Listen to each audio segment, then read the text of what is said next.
I kōtata ake nei, I kōrero ai māua, ko te māngai take Māori o te rōpū ngā hinara. Ko taku pātai tuatahi ki a ia, he aha te take I whakahea I te kāwanatanga, I te tono a ngaitahu me tahi atu, kia riro mā rātou a South Canterbury Finance e hoko e whakahaere. Scotty, kei te haere tonu ngā kōrero, ngā whiriwhiringa e pāna ki tērā kaupapa. I tēnei wā, kāre e taia te kōrero, no te mea he momo tapu kei runga I era kōrero, I era whiriwhiringa, nā reira kāre e taia te kōrero I tēnei wā. Me pēnei pēr taku kōrero atu, taku pātai atu ki a koe. I reira ngaitahu e whakatika ana ki te āwhine I te hapori o tira I te motu. Kāre kore he mea pai tērā, he mea hoki anō he mea no hoki tērā hei tautoko ake mā te kāwanatanga? Ki taku mōhio, kua tātari, kua tiro, āta titiro, te treasury, ki etahi o ngā kai kōkiri mō tēnei kaupapa, kua whakarongo te kāwanatanga ki ngā kōrero a te treasury, ki tāku koera anake taku mōhio mō tērā kaupapa.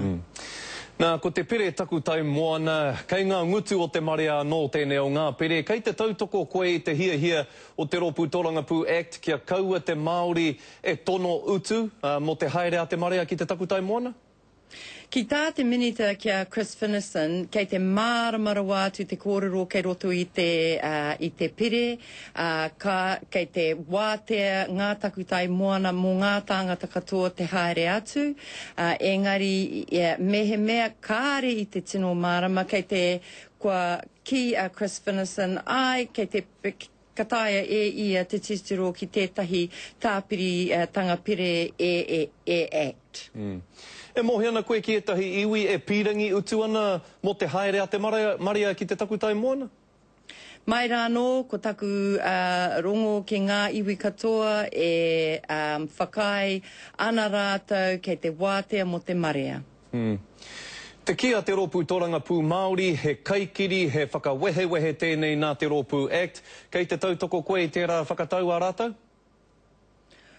Kei te tautoko au, koe nā te kōrero a te Rōpū Māori mō Act. Me kōrero tāua mo te kahika hou o tō rohe o Porirua, he hanga kōrero mōna?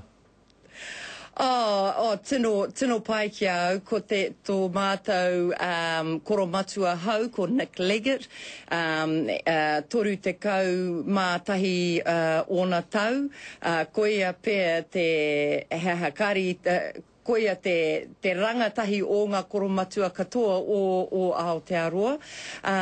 He pai aia,